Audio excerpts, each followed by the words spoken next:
प्रभु राम देव भगवान अल्लाह खुदा ईश आदि नाम एक ही शक्ति के हैं। वो कैसा है, कहां है, कैसे मिलता है, किसने देखा है?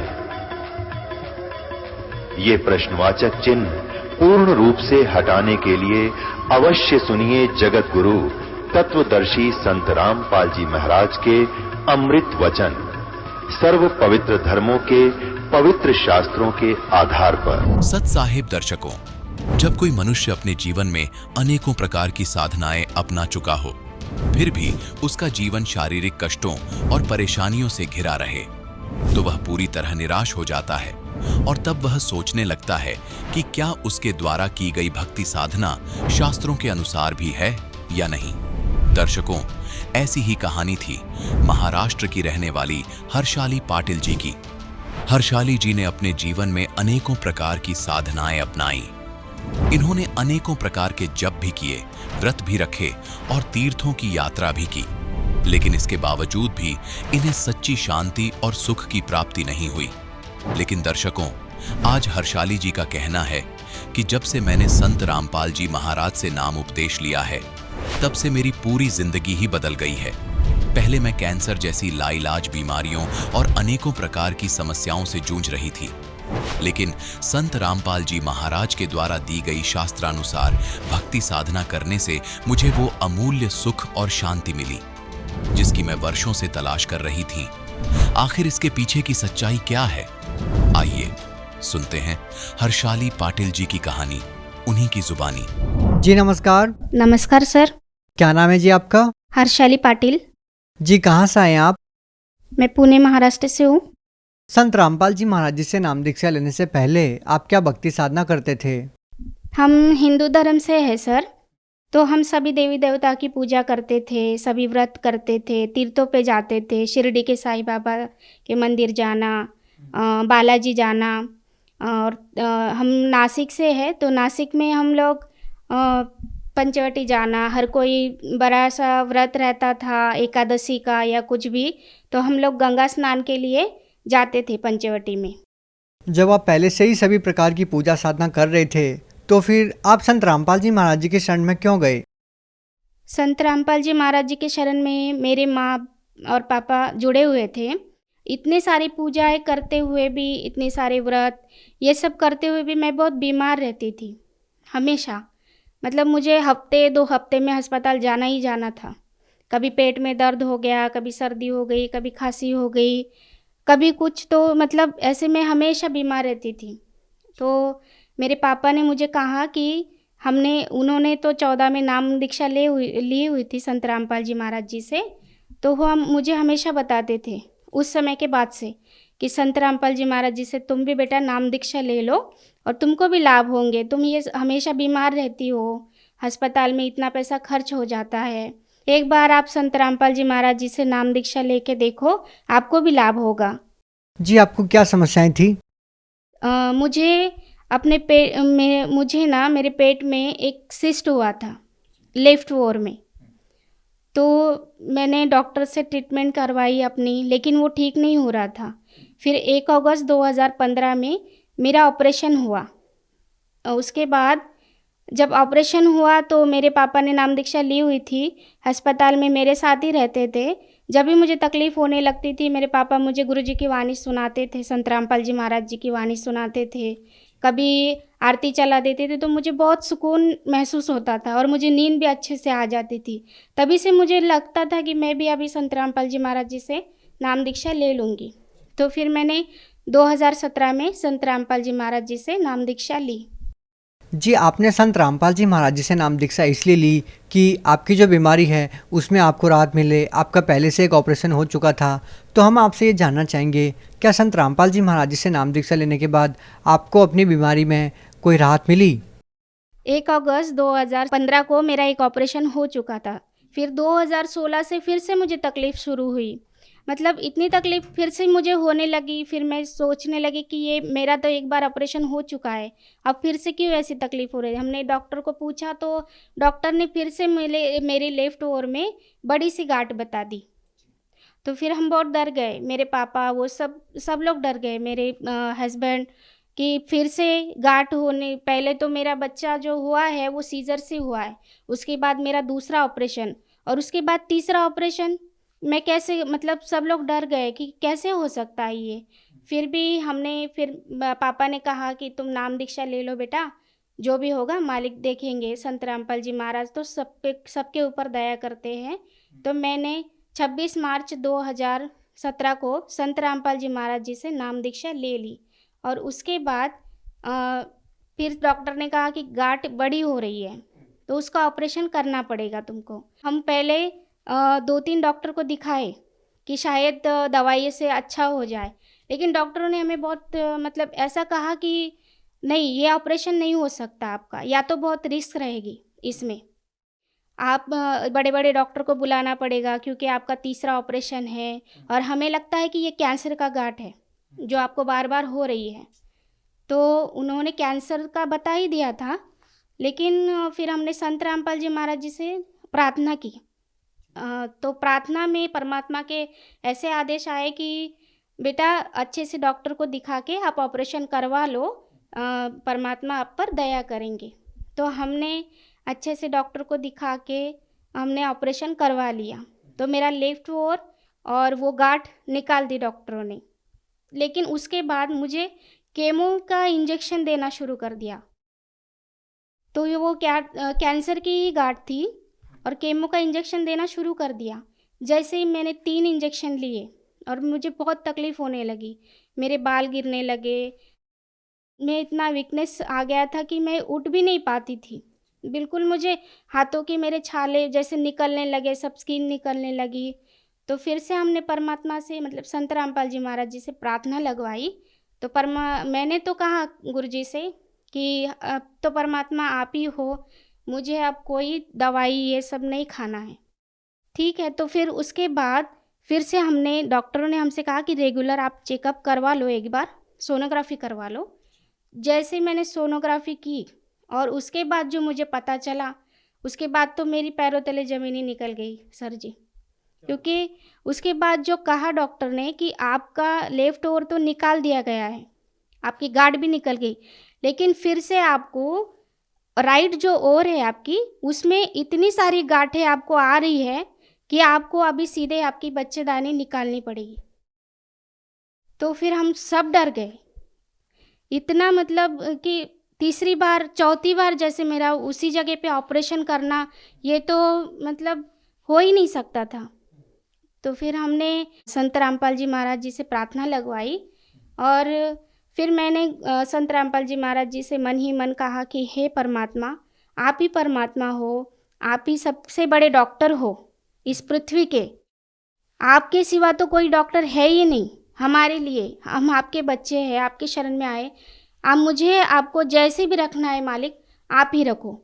तो फिर मैंने दवाई वो सब बंद कर दिया, मैंने किसी भी डॉक्टर को नहीं दिखाया। उसके बाद फिर मेरा जो 1 अगस्त को ऑपरेशन हुआ था 2017 में, मुझे डॉक्टर ने कहा था कि आप सफ़र नहीं कर सकती। तो सर जी उस दिन के बाद मैं, वो दिन है जिस दिन मैंने संत रामपाल जी महाराज जी से प्रार्थना लगाई, और उस दिन के बाद आज का दिन है, आज 4 साल हो गए। मैंने ना तो कोई सोनोग्राफी करवाई है अपनी, ना ही किसी डॉक्टर के पास गई हूँ, और मैं आज बिल्कुल स्वस्थ हूँ, बिल्कुल अच्छी हूँ। संत रामपाल जी महाराज जी के दया से मैं बिल्कुल आज ठीक हूँ। हंसाली जी, आपने हैरान कर देने वाली बात बताई है कि जिस कैंसर की बीमारी का ऑपरेशन आपका 2 बार हो चुका था, उसके बावजूद आपको कैंसर की बीमारी दोबारा से हो रही थी, और आपने बताया कि संत रामपाल जी महाराज जी ने आपकी वो कैंसर की बीमारी ठीक कर दी। ये सुनने में बहुत अजीब लगती है। क्या वाकई संत रामपाल जी महाराज जी ने आपकी कैंसर की बीमारी ठीक कर दी? जी, बिल्कुल सही बात है, क्योंकि संत रामपाल जी महाराज ही एकमात्र संत है जो अपने पुराण, बाइबल, अपने जो ग्रंथ है उसमें से हमें सत्य साधना बताते हैं। इसी के वजह से हम सत्य साधना करने के वजह से ही हमारे सारे रोग दूर हो सकते हैं। और मेरा बेटा है सर जी, 13 साल का है। वो अब 2 साल पहले उसकी आँखों में अचानक से वाइट दाग निकलने लगे। हमने डॉक्टर को दिखाया तो डॉक्टर ने बोला कि कोढ़ है, इसको आप चेक करते रहो, इसके हाथ पे आएगा, पैरों पे आएगा, कान के नीचे आएगा। तो मैंने अपने पापा से कहा कि पापा ऐसा ऐसा है। तो पापा ने कहा कि नहीं बेटा, ऐसा नहीं हो सकता, परमात्मा हम संत रामपाल जी महाराज जी के शरण में हैं हम।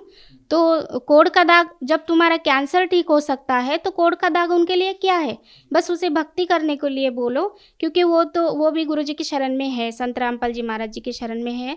तो हमने संत रामपाल जी महाराज जी से प्रार्थना की। संत रामपाल जी महाराज जी ने बताया कि बेटा भक्ति करने को बोलो उसको, बस मालिक दया करेंगे। तो उसके बाद आज 2 साल हो गए, उसके आँखों के दाग बिल्कुल सही है। हमने किसी भी डॉक्टर को नहीं दिखाया है। और आर्थिक लाभ तो हमें बहुत हुए। पहले जो मुझे जो बीमारी थी, हमेशा मैं, मेरा बेटा, हमेशा हमें बीमारी चलते रहते थे। इसकी वजह से बहुत खर्चा होता था। हर हफ्ते में बोलो 15 दिन में, हफ्ते में हम लोग अस्पताल में चक्कर काटते रहते थे। तो उसकी वजह से हमारी आर्थिक परिस्थिति बहुत ही ख़राब चल रही थी। लेकिन जैसे ही हमने संत रामपाल जी महाराज जी से नाम दीक्षा ली तो मेरा भी अस्पताल जाना ये सब बंद हो गया। मैं अभी ठीक हूँ और मेरा बेटा भी ठीक है। तो इसलिए हमें बहुत अच्छी तरह से, मतलब संत रामपाल जी महाराज जी की दया से हमारी आर्थिक परिस्थिति भी बहुत अच्छी है। अंसाली जी, संत रामपाल जी महाराज जी के बारे में ये कहा जाता है कि वो व्रत उपवास करने के लिए मना करते हैं या फिर हार श्रृंगार करने के लिए मना करते हैं, जबकि ये महिलाओं के लिए बहुत पवित्र माना जाता है। तो आप क्या मानते हैं, संत रामपाल जी महाराज जी इन सब चीज़ों को मना क्यों करते हैं? जी, इन चीज़ों के लिए इसलिए मना करते हैं क्योंकि इन चीज़ों का कोई मतलब नहीं है। जो शास्त्रों में बताया गया है ये सब आडंबर है। जो हमें करना है, शास्त्रों में लिखा हुआ है वही साधना करनी है, और वो बिल्कुल सादगी से की जाती है। ना कि सिंदूर लगाने से किसी भी बहन का पति की उम्र बढ़ती है। ये सब अंधश्रद्धा है। हम लोग अगर नहीं भी सिंदूर लगाएंगे और लगाएंगे भी तो भी उनकी जितनी उम्र है उतना वो जिएंगे। लेकिन हंसाली जी, अंधश्रद्धा भक्ति तो संत रामपाल जी महाराज जी के भक्तों के बारे में कही जाती है, क्योंकि जब लोगों को लाइलाज या भयंकर बीमारियां होती हैं तो वो अक्सर हॉस्पिटल में डॉक्टर के पास जाते हैं, और आप लोग संत रामपाल जी महाराज जी को फ़ोन पे अरदास करते हो और ठीक हो जाते हो। लेकिन आज का जो पढ़ा लिखा समाज है वो इन बातों में कैसे विश्वास करेगा? वो तो आप लोगों को अंधश्रद्धा भक्त कहते हैं। जी, ऐसा वो लोग बोलते हैं जिनके गुरु से उनको लाभ नहीं मिल रहा है। उनकी जो पूजा वो देवी देवताओं की करते हैं, उनसे भी उनको कोई लाभ नहीं होता है। और रही बात डॉक्टर की, तो 4 ऑपरेशन मेरे भी हो रखे थे। मैं तो कैंसर की बीमारी से जूझ रही थी, फिर भी मैंने संत रामपाल जी महाराज जी से नाम दीक्षा लेने के बाद मुझे लाभ हुआ। मेरा आज कैंसर बिल्कुल ठीक है और मैं बिल्कुल स्वस्थ हूँ। आपको भी इस तरह के लाभ चाहिए तो आप भी संत रामपाल जी महाराज जी के शरण में आके देखिए, आपको भी लाभ मिलेगा। आप भगत समाज को क्या संदेश देना चाहते हैं? भगत समाज को प्रार्थना कर सकती हूँ सर कि ये शास्त्र अनुसार भक्ति हमें संत रामपाल जी महाराज ही बताते हैं इस पृथ्वी पर। इनके अलावा और कोई भी संत नहीं है जो शास्त्र अनुसार साधना बताते हैं। तो आप संत रामपाल जी महाराज जी के सत्संग सुनिए, ज्ञान समझिए और उनकी शरण में आइए। अगर कोई व्यक्ति संत रामपाल जी महाराज से नाम दीक्षा लेना चाहता है तो उनसे नाम दीक्षा कैसे प्राप्त कर सकता है? जी, विविध चैनलों पर संत रामपाल जी महाराज जी के सत्संग चलते हैं, जिसके नीचे पीली पट्टी चलती है। आप उस नंबर पे फ़ोन करिए, वहाँ से नज़दीकी नामदान सेंटर का पता कीजिए और उनसे नाम दीक्षा लीजिए जो निःशुल्क मिलती है। उनसे नाम दीक्षा लेकर आप अपना कल्याण करवाइए। जी, बहुत बहुत धन्यवाद। धन्यवाद सर। दर्शकों, अभी आपने सुने संत रामपाल जी महाराज से दीक्षा प्राप्त करके सुखी हुए भक्त के अनुभव। अब देखिए जगत गुरु तत्वदर्शी संत रामपाल जी महाराज के मंगल प्रवचन। परमात्मा इतने खड़े कर रखे हैं आपके लिए, अपने बच्चों को, दृढ़ भक्तों को मिलते हैं, उनसे उनको अपना गवाह बनाते हैं, फिर वो भी आपको क्या बता रहे। तो क्या कहते हैं, हाथ जोड़ कर भगवान बैठे एक 2 कौड़ी मारे जैसे नीच के सामने। थोड़ा सा धन पा के फूल गया, फिर भी आत्मा में जगह है, वो डलेड हो रहा है, शास्त्र साधना कर रहा है और स्वयं एक वैष्णव संत की वेशभूषा बना रखी थी, तो सबसे उत्तम मान रहा था अपने आप को। तो हाथ जोड़कर कहते हैं, कौन तुम्हारी जात, परमात्मा पूछते हैं उससे धर्मदास जी से, कौन तुम्हारी जात कहाँ से आए स्वामी। हे मालिक, स्वामी जी, भगवान कह रहे हैं आप कहाँ से आए हो, आपकी क्या जाति है। कौन तुम्हारी जाति कहाँ से आए स्वामी, पूछे पुरुष कबीर धनी साहेब निकामी। पूछे पुरुष कबीर, पुरुष माने परमात्मा, परमात्मा कबीर वो कुल का मालिक, कुल धनी साहेब निष्काम भाव से, निस्वार्थ भाव से परमार्थ के लिए अपने उस आत्मा के अज्ञान को हटाने के लिए ये फार्मूला अडॉप्ट किया। कौन तुम्हारी जात कहाँ से आए स्वामी, पूछे पुरुष कबीर धनी साहेब निकामी। अब क्या बताते हैं धर्मदास जी, हम वैष्णो बैरागी धर्म में सदा रहाही, सुधर न बैठे संग कल्प ऐसी मनमाही। कि हम वैष्णव धर्म से दीक्षित हूं मैं, और वैष्णव धर्म मेरा है, और मैं शूद्र के साथ निकट नहीं रहते, शूद्र के निकट नहीं रखते हम, यानी स्वच्छ रहते हैं, हम सर्वोत्तम हैं। अब क्या कहते हैं, सोन जिंदाम में ज्ञान को अधिक आचार विचार, हमरी करनी जो करे वो उतरे भव जल पार। धर्मदास जी कहते हैं हम जो साधना कर रहे हैं ना, इसको जो कर लेगा उसका बेड़ा पार हो जाएगा, भवसागर से पार हो जाएगा। तो परमात्मा ने फिर प्रश्न किया, बोले धनी कबीर सुनो वैष्णो बैरागी, कौन तुम्हारा नाम गाम कहिए बड़बागी। कौन कौम कुल जात कहाँ को गवन किया है, कौन तुम्हारी रेस किन्हें तुम नाम दिया है। आपका गुरु कौन है, कौन तुम्हारा ज्ञान ध्यान सुमरण है भाई, कौन पुरुष की सेव कहाँ समाधि लगाई। तुम किस भगवान की सेव माने पूजा करते हो, किस पुरुष की, और कहाँ समाधि लगाते हो। को आसन को गुफा के भरमत रहो सदाई, सालिग सेवन कीन बहुत अति भार उठाई। आपका कोई स्थान ठिकाना है, आश्रम है, कोई गुफा है, या कहीं, या ऐसे रमते राम घूमते फिरते ही रहते हो, और आपने ये सालिग्राम वगैरह ले रखे हैं, बड़ा भार उठा रखा है। झोली झंडा दीप धूप तुम अधिक आचारी, बोले धनी कबीर भेद कइयो ब्रह्मचारी। हमको पार लंघाइयो परम उजागर रूप, जिंद कहे धर्मदास से तुम हो मुक्ति स्वरूप।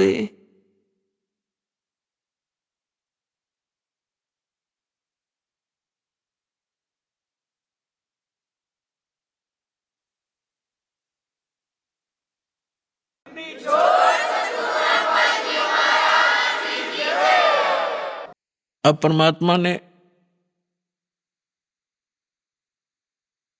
उस जीव के निकट पहुंचने के लिए कहा कि हमको पार लंघाइयो हे परम उजागर रूप, और जिंद कहे धर्मदास से। परमात्मा जिंदा रूप में थे और तुम हो मुक्ति स्वरूप। आप तो बिल्कुल ऐसे लगते हो जैसे आप तो पार होए पड़े हो, और मुझे भी वो मार्ग बताइए ताकि मेरा उद्धार हो। परमात्मा कह रहे हैं धर्मदास जी से। अब धर्मदास जी बताते हैं, बांधोगढ़ है गाम नाम धर्मदास कही जय, वैसे कुली कुल जात सुधर की नहीं बात सुनी जय। बांधवगढ़ मेरा गांव है, नाम मेरा धर्मदास है, और वैश्य कुल में मेरा जन्म है। हम शूद्र को निकट भी नहीं आने देते, हम इतने स्वच्छ हैं। सरगुण ज्ञान स्वरूप ध्यान सालग की सेवा, मल्याग्र छिड़कंत संत सब पूजे देवा। 68 तीर्थ नान ध्यान कर कर हम आए, पूजे सालग राम तिलक गलमाल चढ़ाए। धूप दीप अधिकार आरती करें हमेशा, राम कृष्ण का जा परटत है शंकर शेषा। धर्मदास जी बता रहे हम ये साधना करते हैं। नेम धर्म से नेह सने दुनिया से नाही, आरूढ़ बैराग और की मानू नाही। धर्मदास जी कह रहे हैं मुझे शिक्षा देने की आवश्यकता नहीं किसी ने, मैं बिल्कुल फाइनल हो चुका हूं, मेरा ज्ञान अटल है, मैं सही साधना कर रहा हूं, मैं किसी और की मानू नहीं, मेरा आरूढ़ वैराग है।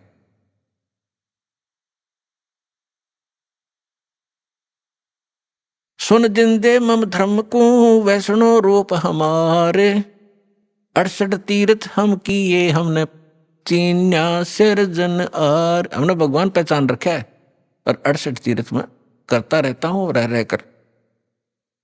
बोले जिंदा बैन कहाँ से सालग आए, और को 68 का दाम मुझे तत्काल बताए। राम कृष्ण कहाँ रहे नगर वो कौन को होवे, ये जड़वंत है देवता से क्यों घंट बजावे। अब परमात्मा उसको कैसे समझाना चाह रहे हैं कि परमात्मा बोले कि ये साल्यग्राम कहाँ से लाया तो, या मूर्ति जो भगवान विष्णु की कृष्ण की बना रखी है, ये क्या ऊपर से आए हैं तुम्हारे स्वर्ग लोक से, जहां से ये भगवान रहते हैं तुम्हारे, और रामकृष्ण कहाँ रहते हैं उनका ठिकाना बता। तो वो बताते हैं वो गोलोक में रहते हैं, वो श्री कृष्ण का लोक है, विष्णु लोक में रहते हैं। भगवान तो विष्णु लोक में रहते हैं और आप ये पूजा कर रहे मूर्ति की। आप जो मूर्ति लिए बैठे हो, क्या ये विष्णु जी वाले कान रखती है, विष्णु जी वाली भाषा रखती है? तुम मानते हो श्री कृष्ण जी ने यानी विष्णु जी ने गीता बोली, क्या ये तेरे पत्थर बोल सकते हैं जो तेरे सामने बैठे, या आपका अनुवाद समझा सकते हैं? फिर इनमें क्यों मत्था मार रहा है तू? उन देवता ने पूज ले जो स्वर्ग वाले हैं, इन पत्थरों को क्यों पूज रहा है? सुने गुने नहीं बात धात पत्थर के स्वामी, कहाँ भर में धर्मदास चीन निज पद निकामी। कहते बोलत घटकट पूर्ण ब्रह्म, धर्म आदू नहीं जाना, चिदानंद को चीन ये डारो पत्थर पाषाणा। उस सच्चे भगवान को समझ जो गीता भी निर्देश कर रही है आपकी। अब क्या बताते हैं, बोलत घट घट पूर्ण ब्रह्म, धर्म आदू नहीं जाना, तूने परमात्मा को नहीं समझा, और चिदानंद को चीन डार पत्थर पाषाण। वो सचिदानंद घन पर ब्रह्म को पहचान, इन पत्थर और इन पाषाण को पटक दे। जैसे गीता अध्याय नंबर 18 के श्लोक नंबर 62 में कहा कि अर्जुन तू सर्वभाव से उस परमेश्वर की शरण में जा, उसकी कृपा से तो परम शांति को और सनातन परम धाम को प्राप्त होगा। तो आप मान लो श्री कृष्ण गीता बोल रहा है, तो वो तो खुद कह रहा है विष्णु तो कि कोई और है भगवान, उसकी शरण में जाइए। गीता अध्याय नंबर 7 के श्लोक नंबर 29 में गीता ज्ञानदाता कहता है कि जो मेरे ज्ञान का आश्रय कर लेता है और तत्वदर्शी संत की खोज कर लेता है, फिर वो तत्व ज्ञान को प्राप्त प्राणी वो तत्परम की पूजा करता है। जो प्राणी जरा और मरण से मोक्ष छुटकारा पाने के लिए, जरा माने वृद्ध अवस्था का कहर, बुढ़ापे का दुख और मृत्यु दुख, दो कहर जीव पर यहाँ पर प्रत्यक्ष टूटते हैं। कहते हैं जिनको ये ज्ञान हो गया, इस संसार के यहाँ के इस नकली लोक की कोई इच्छा नहीं रखते वो व्यक्ति, तत्व ज्ञान प्राप्त प्राणी, वो केवल जरा और मरण से छूटने का जो प्रयत्न कर रहे हैं वो तत्परम से परिचित हैं और सारे अध्यात्म ज्ञान से परिचित हैं, सब कर्मों से परिचित हैं। वो तत्परम 8वें अध्याय के प्रथम मंत्र में गीता ज्ञानदाता से अर्जुन ने पूछा कि वो किम तत्परम, वो ऐसा तत्परम कौन है, क्या है जिसको जानने के बाद लोग यहाँ की इच्छा कुछ नहीं रखते और केवल अपने इस कहर से छूटने का, जन्म मृत्यु के दुख को और बुढ़ापे के दुख से बचने का, छूटने का प्रयत्न करते हैं, यानी पूर्ण मोक्ष की ही वो चाह रखते हैं। वो किम तत्परम 8वें अध्याय के प्रथम मंत्र में गीता ज्ञानदाता से अर्जुन ने पूछा। गीता ज्ञानदाता ने 8वें अध्याय में कहा कि वो परम अक्षर ब्रह्म है। वो तो गीता ज्ञानदाता से अन्य है। गीता अध्याय नंबर 15 के श्लोक 1 से 4 और गीता अध्याय नंबर 15 के ही 16-17 श्लोक में स्पष्ट किया है, इन सभी प्रभुओं की जानकारी दी है।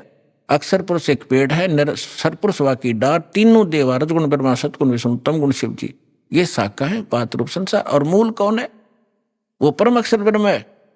गीता अध्याय नंबर 15 के श्लोक नंबर 16 और 17 में कहा है कि सरपुरुष और अक्षर पुरुष दो पुरुष हैं, दो प्रभु हैं, और इनके अंतर्गत जितने प्राणी हैं और ये स्वयं भी नाशवान हैं, इनकी जन्म मृत्यु होती है, लेकिन जीव आत्मा किसी की नहीं मरती। इसलिए 15वें अध्याय के 17वें श्लोक में कहा है उत्तम पुरुष तो अन्य परमात्मा इति उदारते, इनसे अन्य है वो श्रेष्ठ भगवान। वो तीनों लोकों में प्रवेश करके सबका धारण पोषण करता है, और वो है अविनाशी भगवान। तो परमात्मा ने कहा कि आपका गीता ज्ञानदाता कहता है 15वें अध्याय के 4थे श्लोक में कि अर्जुन, उस तत्व ज्ञान की प्राप्ति के उपरांत परमेश्वर के उस परम पद की खोज करनी चाहिए, जहां जाने के बाद साधक फिर लौटकर कभी संसार में नहीं आते। और जिस परमेश्वर ने संसार रूपी वृक्ष की रचना की है, सारे ब्रह्मांडों की रचना की, और अपने विषय में खुद कहता है दूसरे अध्याय के 12वें श्लोक में, चौथे अध्याय के 5वें और 9वें श्लोक में, और 10वें अध्याय के दूसरे श्लोक में कि अर्जुन तेरे और मेरे बहुत जन्म हो चुके हैं, तो नहीं जानता, मैं जानता हूं। तो वो तो नाशवान है, वो किसी अविनाशी परमात्मा की शरण में जाने और उस स्थान को प्राप्त करने के लिए कह रहा है जहां जाने के बाद साधक कभी जन्म मृत्यु में नहीं आते। वो कौन है? राम कृष्ण कोटो गए धनी एक का एक। ये तेरे राम कृष्ण तो करोड़ों मर लिए, और वो धनी, वो कुल मालिक अपनी महिमा पर बता रहे, वो धनी एक का एक। जिंद कहे धर्मदास से तुम बूझो ज्ञान विवेक। जिंदा रूप में परमात्मा बैठे धर्मदास जी से कह रहे हैं कुछ विवेक से ज्ञान पूछ मेरे ते। ये केवल एक रूढ़िवादी की तरह आरूढ़ ना हो इस गलत साधना और ज्ञान पर। अब क्या कहते हैं? बोलत है धर्मदास सुनो जिंदे मम बानी। देख कितनी बुद्धि खराब हमारी।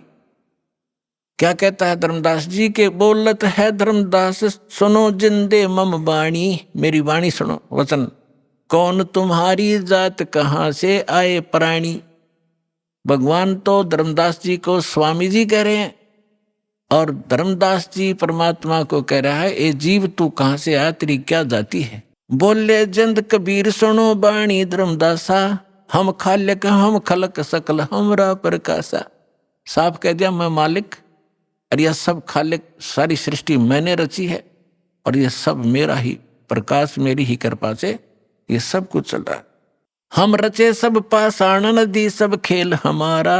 अचराचर चौखान बनी विधि 18-12। हम सृष्टि संजोग विजोग की हो बो भांति। हम ही आद अनादि हैं, हम हैं अवगत के नाती। हम साहेब सतपुरुष हैं, ओए होए, हम साहेब सतपुरुष हैं, ये सब रूप हमारे। जिंद कहे धर्मदास से हम पूर्ण करतारे। अब एक बाबा के रूप में विराजमान, और वो बैठा बना साधु संत वैष्णव और ऊंच जाति का धनवान। बता कैसे ठिकाना बुद्धि आओ, काल ने ऐसी हवा भर दी हमारे अंदर। अब पहले ये पंचर किया जाएगा आपके अंदर जो गलत हवा भरी हुई है, गलत ज्ञान भरा हुआ है, फिर नए सिरे वो हवा निकाल लेंगे और फिर ऐसी भर देंगे, सदा के लिए ऐसे टायर दे देंगे कभी पंचर ना हुआ।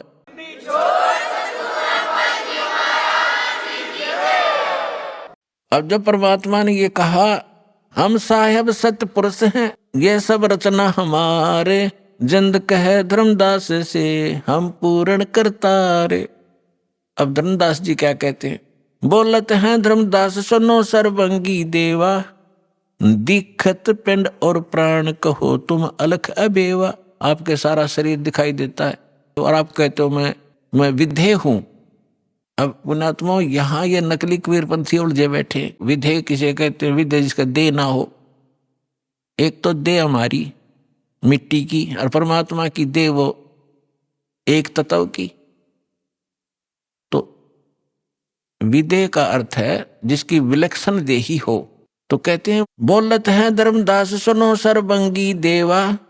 दिखत पिंड और प्राण कहो तुम अलख अबेवा। नाद बिंद की देह शरीर है प्राण तुम्हारे, और तुम बोलत बड़ बात नहीं आवत दिल हमारे। तुम कहते हो भगवान, और आपके ये शरीर दिखाई देता है। खान पान स्थान देह में बोलत दीसम, और कैसे अलग स्वरूप भेद कहिए जगदीशम। तुम दिखे मेरे की तरह आदमी सा, और आप कैसे भगवान हो बताइए मुझे। बोलत जिंद अबंद सकल गढ़ साहेब सोही। निर्वाणी निज रूप सकल से न्यारा होई। हम ही राम रहीम करीम पूर्ण करतारा। हम ही बांधे से तू संग चढ़े पद्म 18। हम ही रावण मारा लंक पर करी चढ़ाई। हम ही 10 सिर फोड़ देवता की बंद छुड़ाई। हम ही शक्ति से सती सीता और जति लक्ष्मण हनुमाना। हम ही कल्प उठाए करते हैं, हम ही छह माना। अब क्या बताते हैं परमात्मा कि तेरे रामचंद्र का ब्योंत नहीं था, रावण को मार दे या उस समुद्र पर पुल बना ले। हाथ जोड़ के खड़ा रहा 3 दिन थी समुद्र में। जब हमने जाकर के वहां पूरी डिटेल बताई कि एक पत्थर एक पहाड़ के चारों तरफ रेखा खींच दी थी अपनी सोटी तय डंडी तय, और वो पत्थर हल्का कर दिया था, फ्लोटिंग बना दिया था सिद्धि तय। और ये अनुमान अर्थ बाद में हमने ठाठा लाए थे और जब बना था और पुकार की थी हमारे को, जब हमने जाके तीर ठोका था। हम दिखाई नहीं देते, हमारी देह ऐसी है।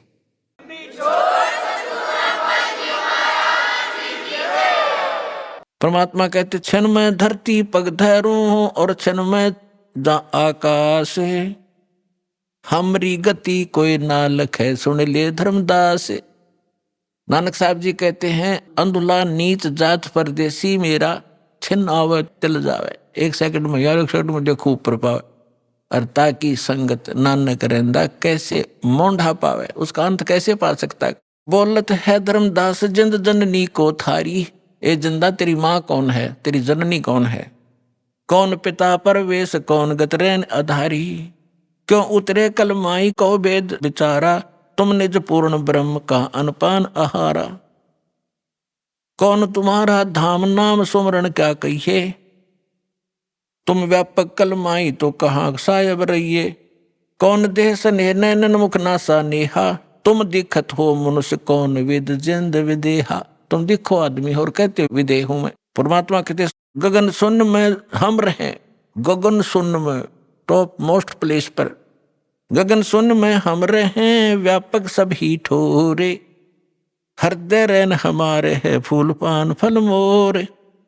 अब जैसे सूर्य आकाश में है और पृथ्वी पर व्यापक भी है, क्योंकि उसका प्रकाश उसकी उष्णता यहाँ प्रभाव करे। परमात्मा कहते मेरा एक निज स्थान सतलोक है, वहां मैं रहता हूं और मेरी जो शक्ति है वो सब जगह व्यापक है। हम उतरे तुम काज सुन से किया पियाना। शब्द रूप धर देह समझ बानी सुरगाना।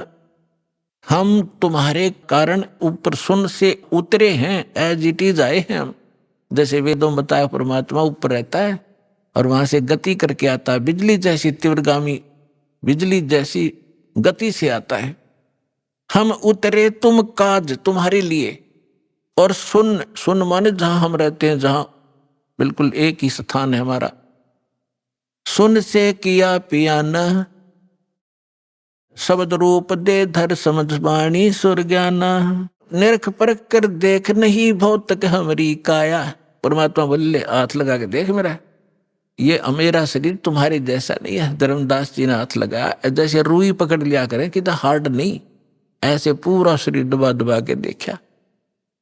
नरक फरक कर देखना नहीं हमरा भौतिक काया। हम उतरे तुम काज नहीं कुछ मोह ना माया। तुम दुखी पा रहे हो, भटक रहे हो, दुख पा रहे, इसलिए तुम्हारे कारण मैं यहां आया हूं।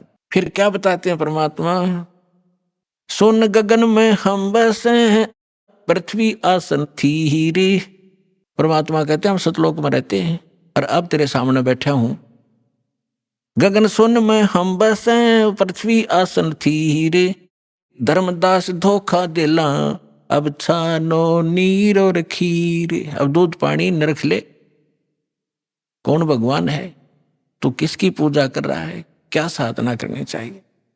फिर क्या बताते हैं परमात्मा, ना जन्मूं ना मरूं और मैं ही आऊं जाही। क्योंकि परमात्मा कहते मैं ही आता और जाता हूं, एज इट इज जाता हूं, एज इट इज आ जाता हूं, मैं किसी जन्म नहीं लेता। शब्द विहंगम सोन में ना मेरा धूप न छाही।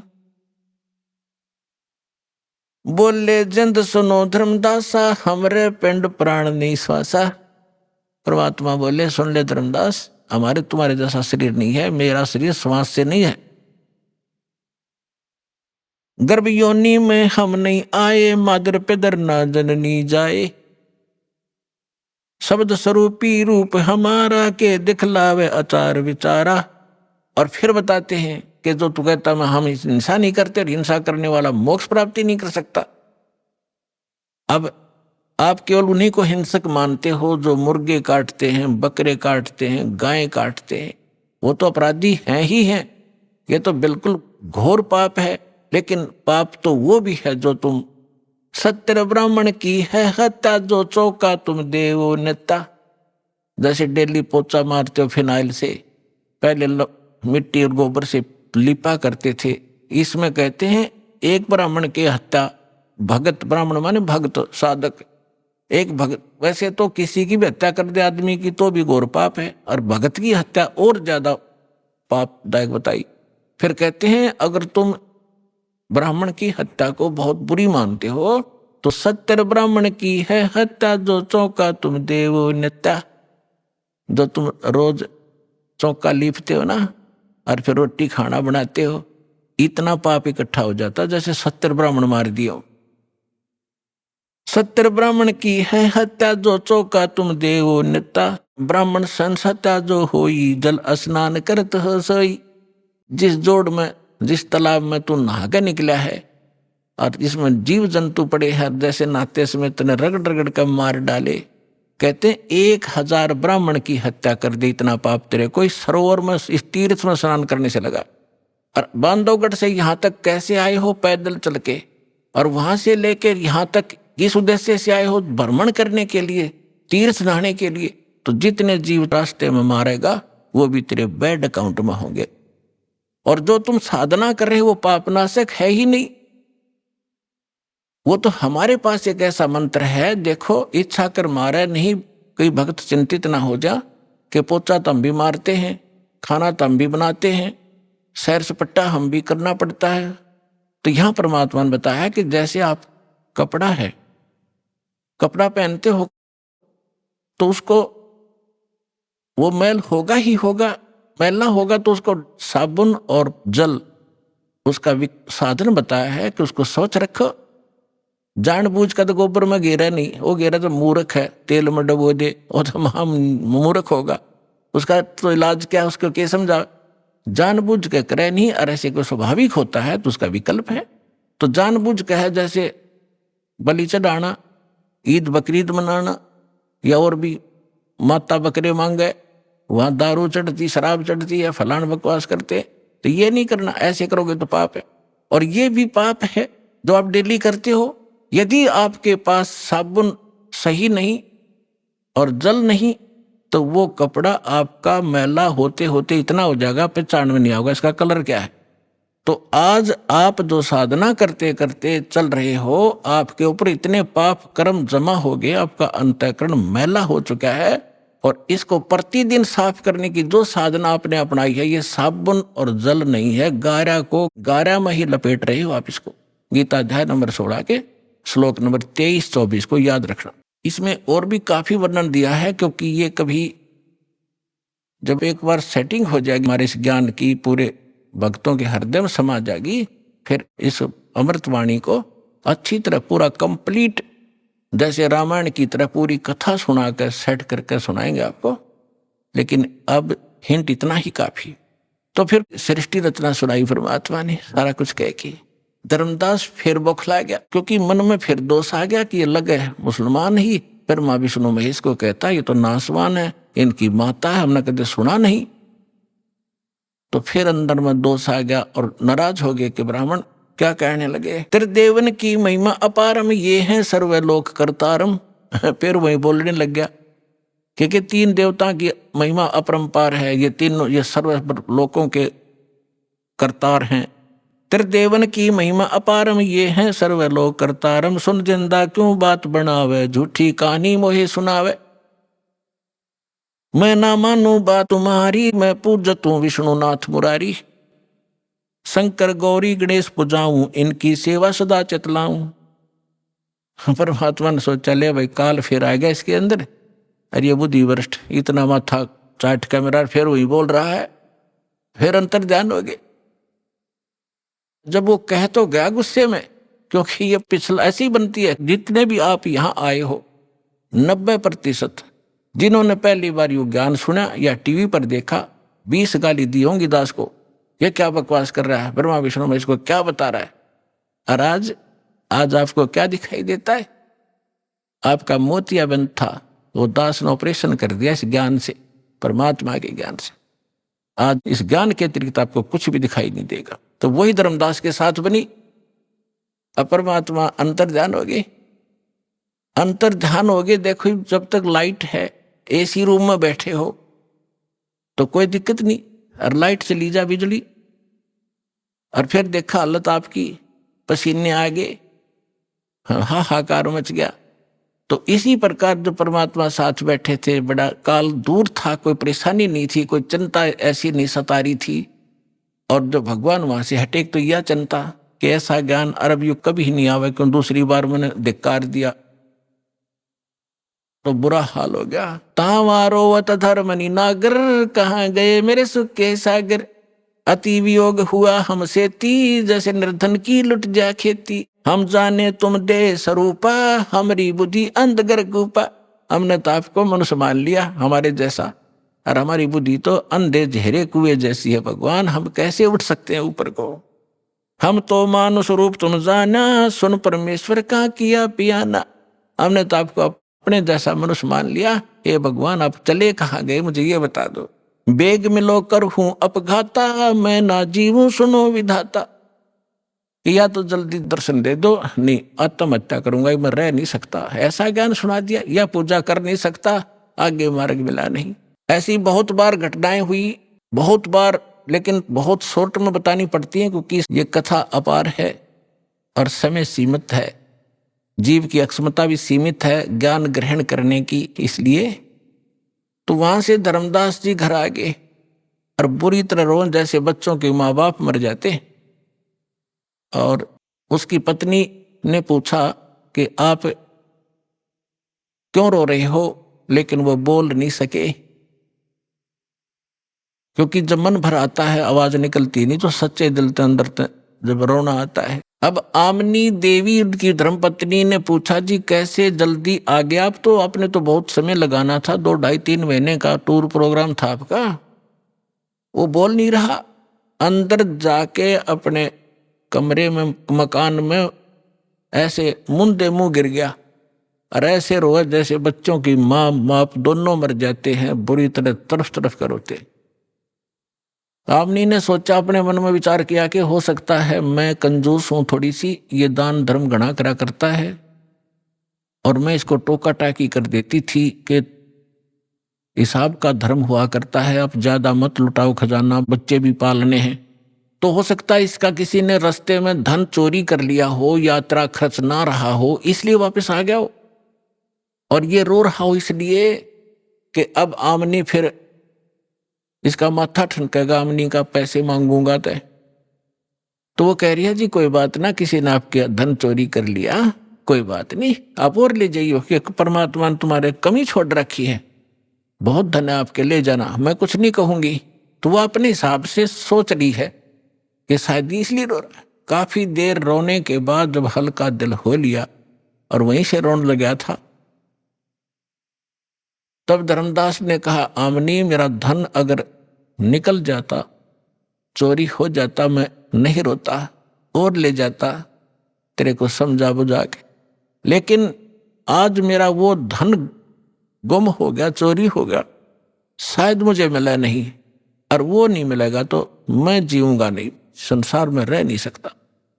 तूने सारी कहानी बताई, सारा कुछ बताया, जो परमात्मा ने सृष्टि रचना सुनाई थी धर्मदास को। धर्मदास जी ने अपनी पत्नी को टू दी वर्ड सुना दी, वर्ड टू वर्ड सुनाई, सारी कथा बताई, नो घटना घटी।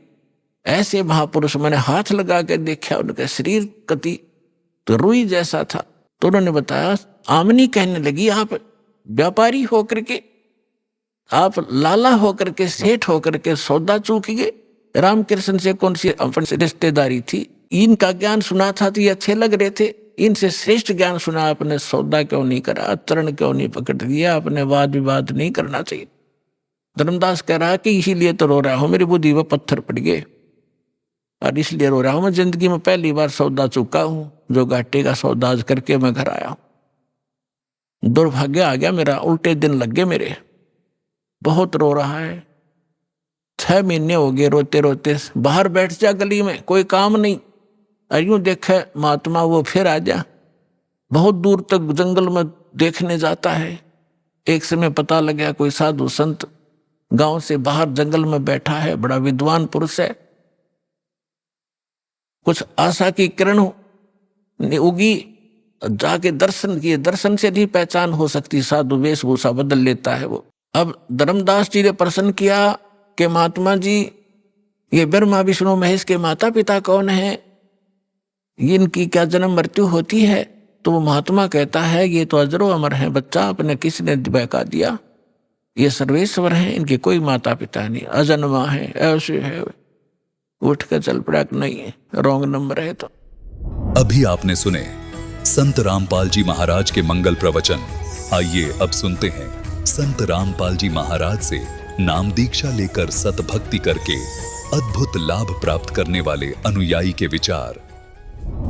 सोचिए, यदि कोई मनुष्य अपने जीवन में कठिन तपस्या करता हो, सभी प्रकार के धार्मिक अनुष्ठानों में लीन रहता हो, व्रत उपवास करता हो, तीर्थ यात्राएं करता हो, विभिन्न देवी देवताओं की आराधना में अपना समय और श्रम समर्पित करता हो, लेकिन इसके बावजूद भी न उसके जीवन में आत्मिक शांति हो और न ही सच्चे सुख की अनुभूति हो, तो फिर आखिर में उसके जहन में यही सवाल उठता है कि क्या भक्ति करने से सुख होता भी है या यह सिर्फ एक धारणा ही है। दर्शकों, ऐसी ही कहानी थी उत्तर प्रदेश के रहने वाले उदय सिंह तोमर जी की। उदय जी ने अपने जीवन में हिंदू धर्म में प्रचलित भक्ति साधनाएं अपनाई, लेकिन इसके बावजूद भी इनकी पत्नी को कैंसर जैसी लाइलाज बीमारी ने घेर रखा था।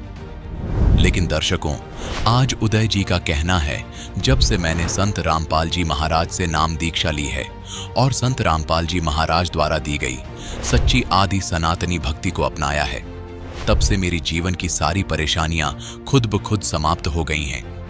आज मैं और मेरा परिवार पूर्णतः सुखी हैं। दर्शकों, आखिर संत रामपाल जी महाराज ने उदय जी को ऐसी कौन सी जड़ी दे दी जिससे इनकी पत्नी की कैंसर जैसी लाइलाज बीमारी भी समाप्त हो गई है?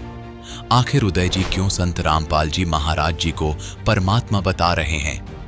दर्शकों, आइए सुनते हैं उदय सिंह तोमर जी की कहानी उन्हीं की जुबानी। नमस्कार सर। नमस्कार सर जी। सर क्या नाम है आपका? उदय सिंह तोमर। उदय सिंह जी, आप कहाँ से हैं? जिला शाहजहांपुर, उत्तर प्रदेश। सर, संत रामपाल जी महाराज से नाम दीक्षा आपने कब ली? 10 मार्च 2013 में। सर, संत रामपाल जी महाराज से नाम दीक्षा लेने से पहले क्या आप कोई भक्ति साधना भी करते थे? जी, भक्ति साधना करते थे, और क्योंकि हमारा परिवार ही सभी भक्ति करता था, और मैं जब छोटा था तो मेरे मन में विचार ये आता था कि मैं भी किसी भगवान की, किसी देवता की भक्ति करूं। विचार में था कि किस देवता की, किस भगवान की भक्ति करूं। तो खोज करते करते फिर मेरे समझ में बात आई कि हनुमान जी भक्ति सबसे ठीक है, सरल भी है, आसान है और ठीक है। मैंने हनुमान जी की भक्ति शुरू कर दी थी, और हनुमान जी की भक्ति मैंने जैसा विधि विधान में जानता था, मैंने 3 साल तक भक्ति करी हनुमान जी की। 3 साल भक्ति करने के बाद में फिर मैंने भक्ति छोड़ दी थी, क्योंकि उसमें ऐसा हुआ मेरे साथ कुछ शारीरिक घटनाएं घटी। मुझको एक बहुत भयंकर रोग लग गया, मेरे पूरे शरीर के अंदर दाने फोड़े से निकल आए, और मुझे ऐसा लगा जैसे कोई कोढ़ी हो जाता है, जिस प्रकार से शारीरिक बीमारी होती है, इस तरह से हो गया था। तो बाद में फिर मेरे पर हनुमान जी का कोई असर होने लगा था। तो घर वालों ने कहा कि अब आप ये सब भक्ति छोड़ दो, नहीं आप कहीं पागल हो गए तो आपका फिर आगे खेल ख़त्म हो जाएगा। तो घर वालों के कहने से और कुछ शारीरिक मतलब परेशानियों को देखते हुए, कठिनाइयों को देखते हुए, फिर मैंने वो भक्ति छोड़ दी हनुमान जी की। उसके बाद फिर मैंने अपना इष्ट बनाया राम को, शिव जी को भी बनाया इष्ट अपना। तो इस तरह से मैं मतलब कि भक्ति करता चला आ रहा था, और फिर मैंने राम जी को अपना इष्ट बना लिया था। और राम जी को कोई भी मैं कार्य के लिए जाता था तो पहले अपने श्री राम को आराध्य मानकर हृदय में धारण करके मैं काम करता था। हमने पहले गुरु बनाए थे, बचपन में थे, जो कि उनको कान फूंकने वाले मंत्र दिए थे उन्होंने, वो कुछ समय तक चला। फिर बाद में मुझे गुरु मिल गए थे, आदि गुरु शंकराचार्य पंथ के अनुयायी थे, स्वामी सत्य प्रकाशानंद जी अजन्मा महाराज, अवधूत बाल ब्रह्मचारी। उनको हमने गुरु बनाया, और 25 साल तक उनकी शरण में रहकर जैसे उन्होंने साधना बताई थी वैसे साधना करी। और उन्होंने एक मंत्र जो दिया था उस मंत्र के साथ साथ ये बोला था कि इस मंत्र का जाप करते रहना श्वास के साथ में। वो मंत्र था शिवोहम। जैसे ऊपर नीचे मंत्र का जाप होता है इस तरह से जाप करते रहना। हमने वो भी किया। करीब 15 साल लगभग मैंने उस मंत्र का जाप किया। लेकिन एक विधि जो बताई थी कि रात में 2 बजे उठकर पलथी मारकर और यहाँ नाक के ऊपर यहाँ पर ध्यान लगाया करना, यहाँ तुम्हें प्रकाश दिखाई देगा। उस साधना को फिर मैंने रात में 2 बजे उठ कर के मैं उस साधना में फिर पूरी मैंने अपनी निष्ठा से पूरी जोर शोर ताकत से मैंने शुरू कर दी कि किसी तरह वो उपलब्धि प्राप्त हो जाए जिससे मैं उनसे ये बताकर इसके विषय में कुछ जानकारी ले सकूं। सर फिर क्या कारण बना कि आप संत रामपाल जी महाराज की शरण में आए? संत रामपाल जी शरण में हम इसलिए आए कि मुझे ये टीवी के माध्यम से ज्ञान हुआ कि सोहम से ऊपर और है सत सुकृत एक नाम। और फिर हमने गीता में देखा कि ओम तत्सत ब्राह्मण त्रिविधि स्मृता कि ओम से ऊपर ये तत् और सत ये 2 प्रभु और हैं जो ब्रह्म परम ब्रह्म पूर्ण ब्रह्म कहलाते हैं। क्षर पुरुष अक्षर पुरुष परम अक्षर पुरुष। और हमें तो केवल ब्रह्म तक का ही ज्ञान था, इसके आगे ज्ञान नहीं था। फिर हमने टीवी चैनल के माध्यम से संत रामपाल जी महाराज का जो हमने प्रवचन सुने देखे जिसमें गीता का वेद के अंदर भी परमात्मा ने स्पष्ट कर दिया कि कबीर देव नाम का वो परमात्मा है और वो मतलब कि उनके जो गुण गाए गए परमात्मा के वेदों में वो उनमें वैसे ही पाए गए। और फिर ये भी साबित हुआ मुझे टीवी देखने के माध्यम से कि संत रामपाल जी महाराज ने जब ये सिद्ध कर दिया कि उस पर कि परमात्मा कबीर हैं, तब मेरे मन में चिंता हुई। तब मैंने एक वृद्ध थे 80 वर्ष के सरदार जी थे, उनको मैंने बताया कि ये सतनाम जो और आप जो वाहेगुरु बोलते हो ये वो चीज़ नहीं है, वो तो वहाँ सतलोक आश्रम में मिलेगी। संत रामपाल जी महाराज के इसके जानकार हैं और वही ये सब कुछ देंगे।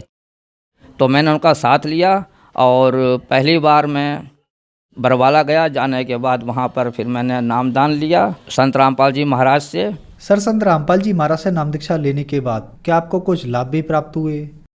हाँ जी, लाभ तो बहुत प्राप्त हुए और उसके बाद तो लाभ ही लाभ होते चले आ रहे हैं। हानि का तो कोई कहीं से समझ में नहीं आता है कहीं पर से हानि हुई हो। अगर हमें ऐसा लगता है कि हाँ कुछ हानि हो रही है, लेकिन उसका परिणाम जब देखा तो वो भी बहुत अच्छा और पॉजिटिव प्लस में वो गया। मेरी आर्थिक स्थिति बहुत ख़राब थी और हमें मतलब शारीरिक कष्ट भी थोड़े छोटे मोटे बने रहते थे। परिवार में भी लोग कोई ना कोई बीमारी से ग्रसित रहते थे।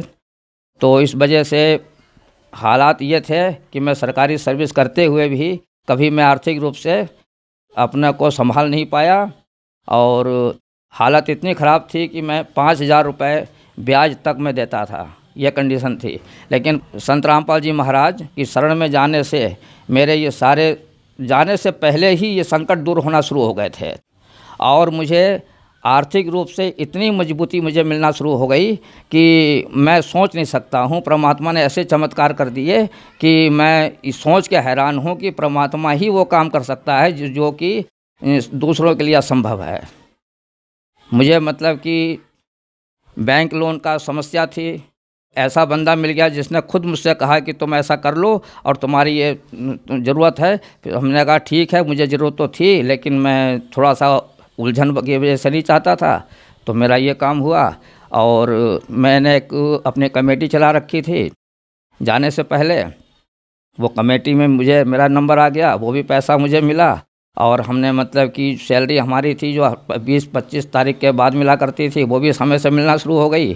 तो मेरे पास पैसा इतना हो गया कि एडवांस पैसा मेरे घर में रखा रहता था और मैंने परमात्मा से प्रार्थना भी की थी कि प्रभु कुछ ऐसी कृपा करना कि हम अधिक से अधिक आपके दरबार में आपके दर्शन हेतु हम आ सकें, ऐसी व्यवस्था कर देना परमात्मा।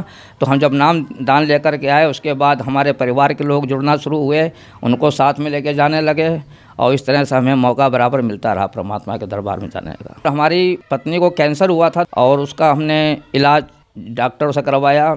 एक डॉक्टर ने रेफ़र किया बरेली केशलता हॉस्पिटल में। वहाँ डॉक्टर ने बोला कि इनका ऑपरेशन होगा, 10 दिन भर्ती रहने के लिए बताया।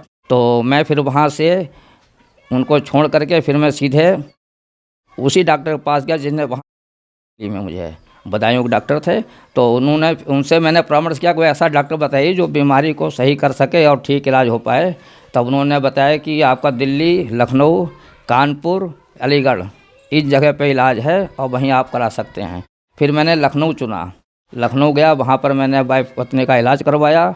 लगभग 1 साल तक वहाँ उनका इलाज चला, जबकि वो डॉक्टर बता रहे थे कि इनका ऑपरेशन होगा अभी तुरंत और इतना खर्चा 10 दिन भर्ती रहेंगे। वहाँ जाने के बाद में वहाँ पर डॉक्टरों ने कह दिया कि ना हम ऑपरेशन करेंगे, ना हम ऑपरेशन की सलाह देंगे।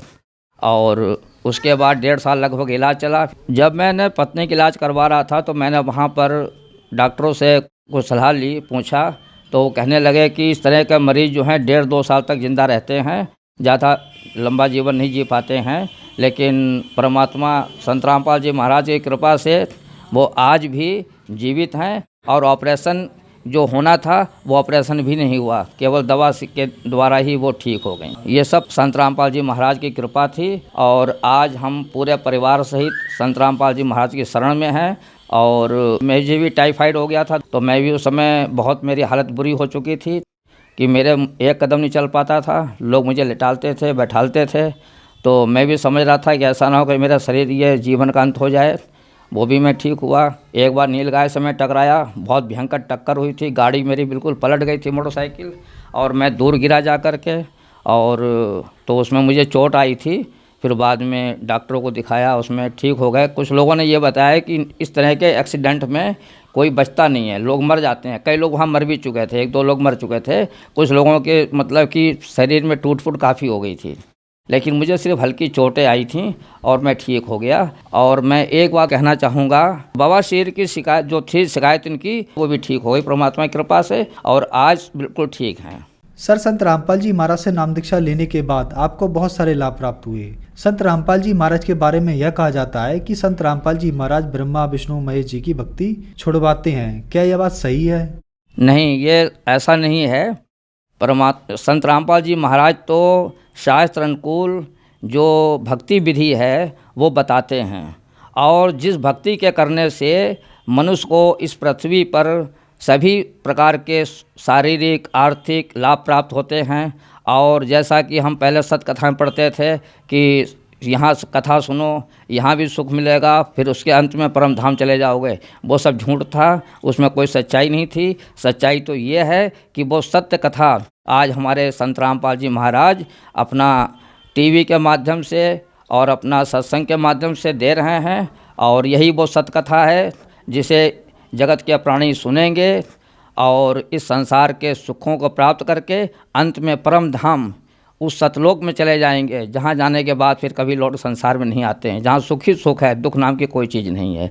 ये मार्ग वही मार्ग है। ये सर, जो दर्शक आज आपको टीवी पर देख रहे हैं, आप उन्हें क्या संदेश देना चाहेंगे?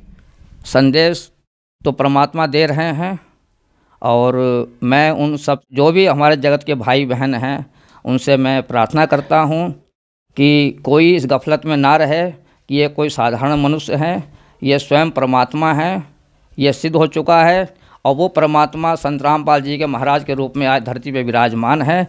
इसमें किसी प्रकार की कोई संशय संदेह की बात नहीं है। जो लोग मुझे देख रहे हैं, सुन रहे हैं, अगर वो किसी बात का चैलेंज करते हैं, इस बात की शंका करते हैं, तो वो हमसे संपर्क कर सकते हैं।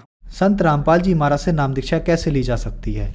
संत रामपाल जी महाराज से ज्ञान दीक्षा लेने का तरीका है कि चैनल पर प्रोग्राम आता है, उस पर एक पीले रंग की पट्टी आती नीचे, उस पर आश्रम के नंबर दिए हुए हैं। आप जब उनसे संपर्क करेंगे तो उधर से आपको जवाब मिलेगा। जो आपके क्षेत्र में सत्संग हो रहा हो या जहाँ नामदान सेंटर खुले होंगे, वहाँ आपको बता दिया जाएगा कि आप वहाँ जाकर नामदान ले सकते हैं। धन्यवाद सर। सत साहिब।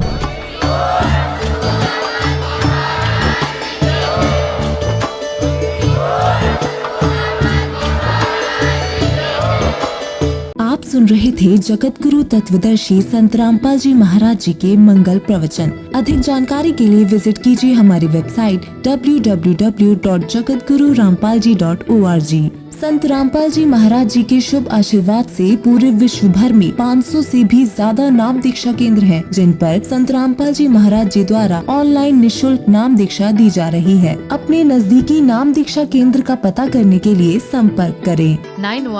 888-291-4911 है।